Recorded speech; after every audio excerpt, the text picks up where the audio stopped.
उसकी बात करके।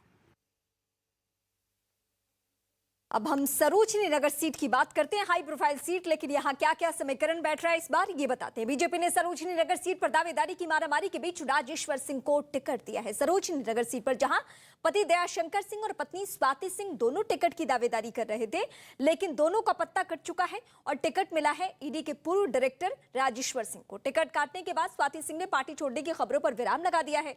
स्वाति सिंह ने प्रेस कॉन्फ्रेंस कर बाकायदा ये साफ किया कि वो किसी और पार्टी में नहीं जाने वाली है और आजीवन इसी पार्टी का हिस्सा रहेंगी। वो ये तस्वीर बिल्कुल साफ कर चुकी हैं।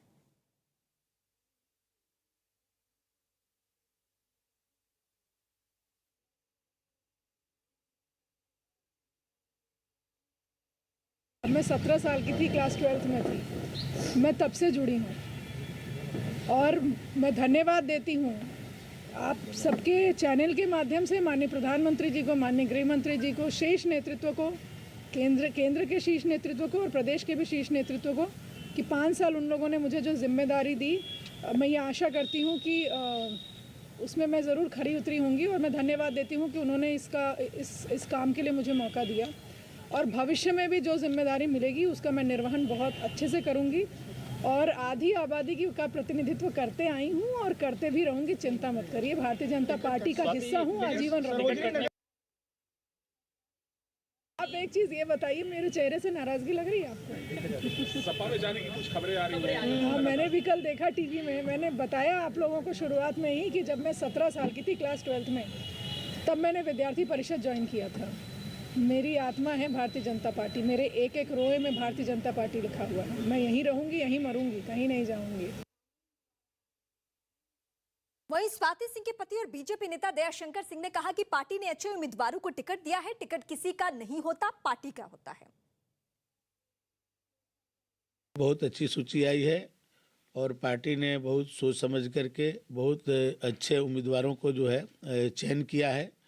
और मैं समझता हूं कि पिछली बार हम लोग यहाँ पर 9 में से 8 सीटें जीते थे, इस बार 9 के 9 सीटें जीतेंगे। ये टिकट पार्टी किसको लड़ाए, ये पार्टी अपने हिसाब से सोचती है, हर परिस्थितियों के और आकलन करके वर्तमान में क्या सबसे अच्छा हो सकता है, इस पर पार्टी जो है निर्णय करती है।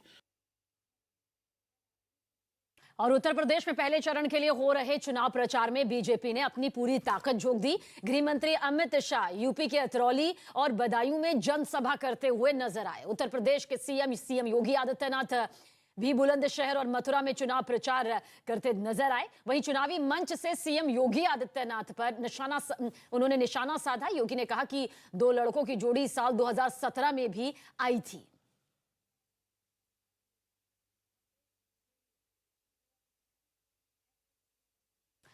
तो पश्चिमी यूपी में प्रचार प्रसार की कमान बीजेपी के तमाम दिग्गजों ने संभाली हुई है। 10 फरवरी को 11 जिलों की 58 सीटों के लिए वोटिंग होनी है। पश्चिमी यूपी को साधने के लिए जन जन संवाद किया जा रहा है। मतदाताओं को अपने पक्ष में करने के लिए बीजेपी अपने कार्यकाल की उपलब्धियों को यहां पर गिना रही है। उत्तर प्रदेश सबसे बड़ा चुनावी राज्य है, जहां पर लखनऊ की लड़ाई और साथ ही योगी वर्सेस अखिलेश जो है वो मैदान में है और इस जंग को जीतने के लिए कोशिशें जारी हैं। कि जब 2017 में मैं आया था तब आतंक का माहौल था, बेटियां सुरक्षित नहीं थी,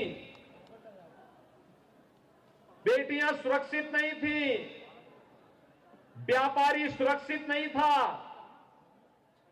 और ये जो 2 लड़कों की जोड़ी आई है ना,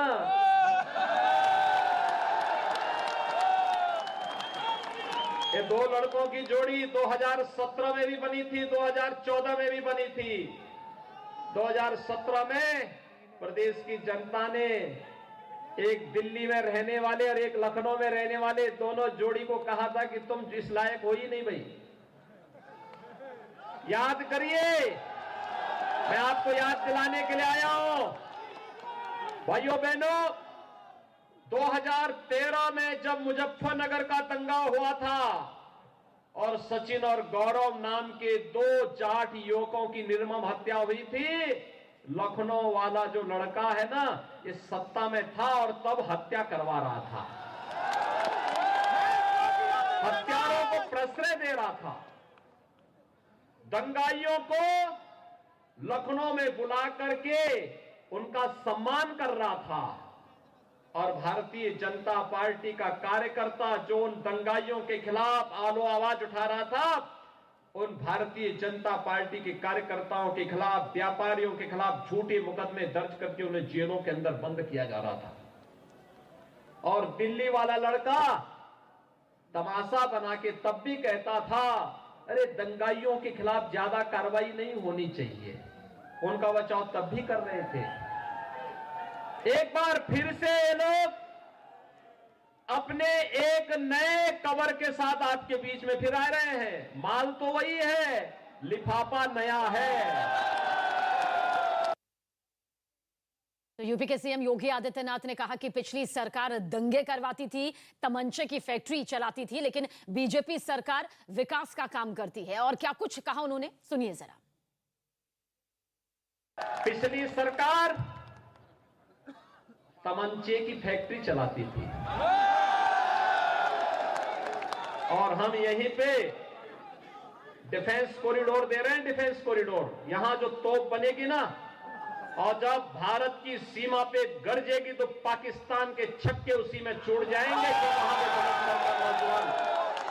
क्योंकि प्रदेश के अंदर कोई एक जनपद है जहां के सर्वाधिक नौजवान सेना में हैं, तो वह जनपद बुलंदशहर है।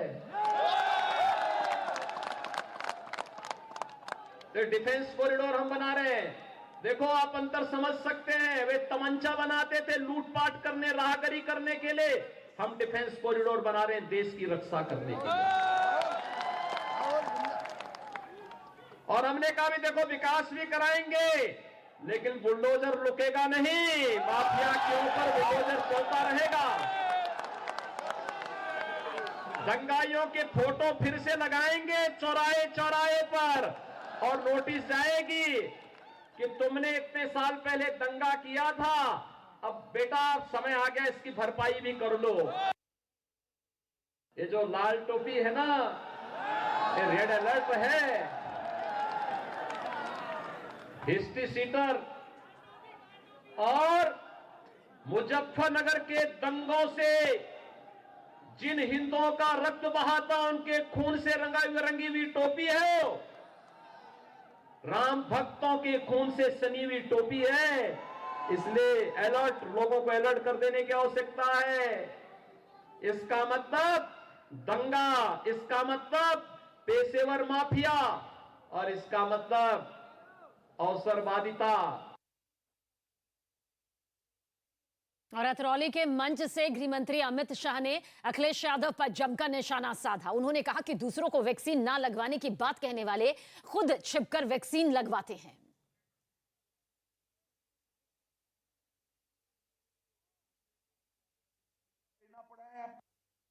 आप मुझे बताइए भाई, कितने लोगों ने टीके लिए? हाथ ऊपर करिए तो। सबने लिए ना? एक पैसा देना पड़ा है आपको? जोर से बोलो, देना पड़ा है क्या? ये अखिलेश बाबू टीके का विरोध करते थे कि ये तो भाजपा का टीका है, हम नहीं लगाएंगे। मित्रों, उन्होंने देश की और उत्तर प्रदेश की जनता को गुमराह करने का प्रयास किया। ये बात अलग है, बाद में डरकर उन्होंने भी लगवा दिया। मगर उनकी मानकर अगर टीका न लगाते तो एक तीसरी लहर में हम बच पाते क्या? अब ये अन्न की पोटली लेकर निकलते हैं अखिलेश जी। अखिलेश जी, अगर ये कोई नई पार्टी के लिए तो हम मान ले। आपकी तो कई साल सरकार रही है, आपकी रही, मुलायम सिंह जी की रही। कब खरीद की, इसका हिसाब किताब लेकर आओ जरा। लाना चाहिए नहीं लाना चाहिए भाई? जोर से बोलो, लाना चाहिए नहीं लाना चाहिए? मित्रों, ये कभी भी किसानों का भला नहीं कर सकते। ये अपने परिवार का भला करते हैं और किसी का भला नहीं। अभी एक समाजवादी इत्र वाले के यहाँ रेड हुई, 250 करोड़ रुपया निकला।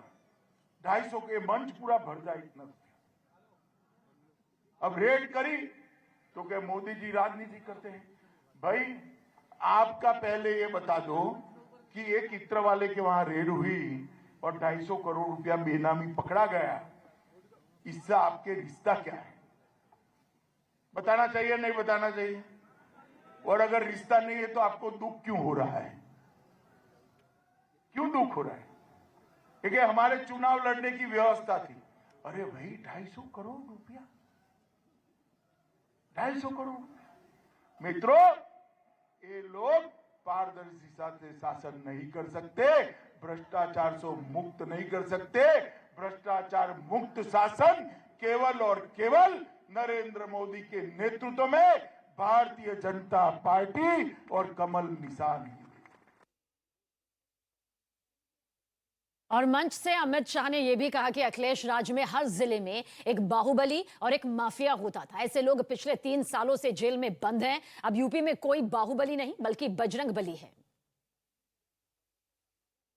इनके जमाने में हर उत्तर प्रदेश के जिले में, जनपद में एक बाहुबली होता था और एक माफिया होता था। अभी कोई है? कोई बाहुबली नहीं है तो सिर्फ बजरंग बली है और कोई नहीं है भाई। दिखाई पड़ता है बाहुबली? अरे यार जोर से बोलो ना, दिखाई पड़ता है? पक्का? तो कमल को वोट देना चाहिए नहीं देना चाहिए?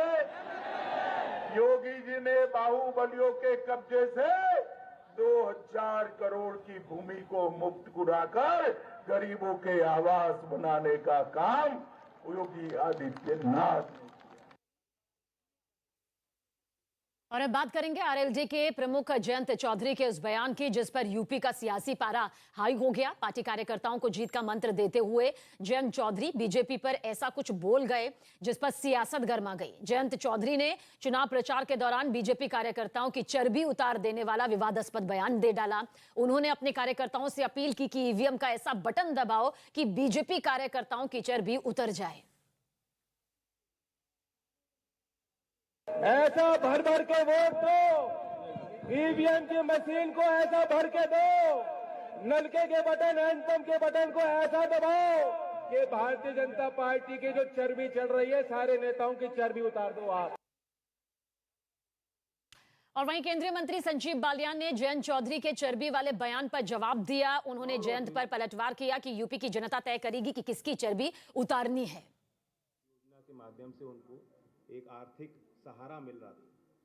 मुजफ्फरनगर के सांसद और केंद्रीय मंत्री हैं जयंत चौधरी, कह रहे हैं कि बीजेपी के नेताओं की चर्बी उतार दीजिए, वोट देकर बीजेपी की चर्बी उतार दीजिए।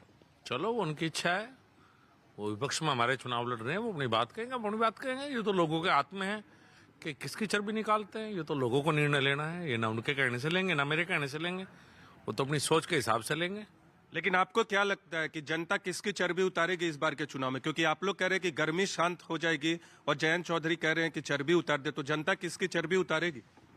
मुझे तो ऐसा लगता है कि जनता हमारे साथ रहेगी। ये चर्बी शब्द इस्तेमाल मैं नहीं करना चाहता। जयंत चौधरी ने किया, ठीक है, उसने किया, उसकी इच्छा है। मैं ऐसे शब्दों का इस्तेमाल राजनीति में उचित नहीं समझता, तो मैं इस शब्द को बार बार नहीं करना चाहता। मुझे लगता है जनता का साथ हमारे साथ होगा। जनता का साथ। लेकिन गर्मी शांत करने का बयान देना क्यों पड़ रहा है? गौरव और सचिन का नाम लेना क्यों पड़ रहा है? आप लोग बार बार बात करते कि विकास की बात की जा रही है, बीजेपी ने विकास किया, तो आखिर इसकी जरूरत पड़ क्यों रही है?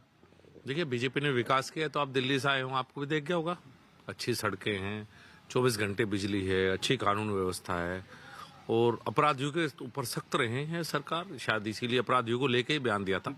महाराज का बयान अपराधियों को लेकर था कि जो अपराधी हैं उनकी शांत कर दूंगा, उसे व्यक्तिगत कोई ना ले।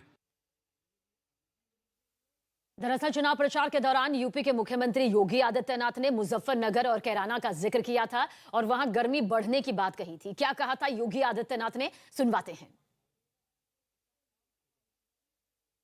इनकी गर्मी निकाल दूंगा और मई जून में शिमला जैसी ठंड हो जाएगी। मुझे लग रहा है कि पिछले हफ्ते जो एक शीत लहर आई थी, इनका माथा बहुत बड़ा है, इन्हीं को ठंड लग गई।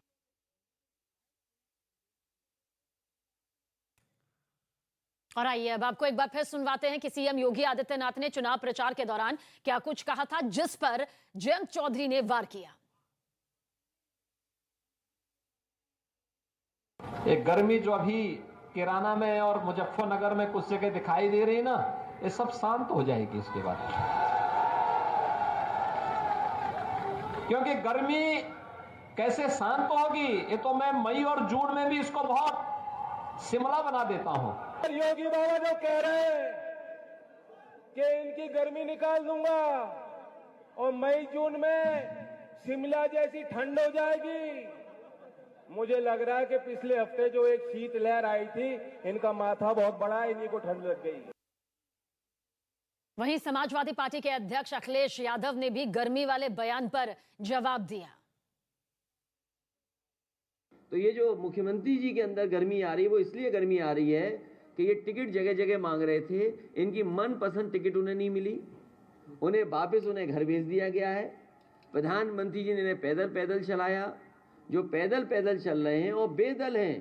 कभी मुख्यमंत्री से पूछिएगा उनका दल कौन सा है, क्या वो भारतीय जनता पार्टी के सदस्य हैं? और भारतीय जनता पार्टी ने तय किया है कि जिस तरीके से इन्हें पैदल पैदल चलाया, आने वाले समय में इनको कुछ मिलने वाला नहीं है, इसलिए इनकी भाषा बदल गई है। और जब से गठबंधन के लोग और गठबंधन के लोगों को समर्थन मिला है, इनके चेहरे पर तोते उड़ गए हैं।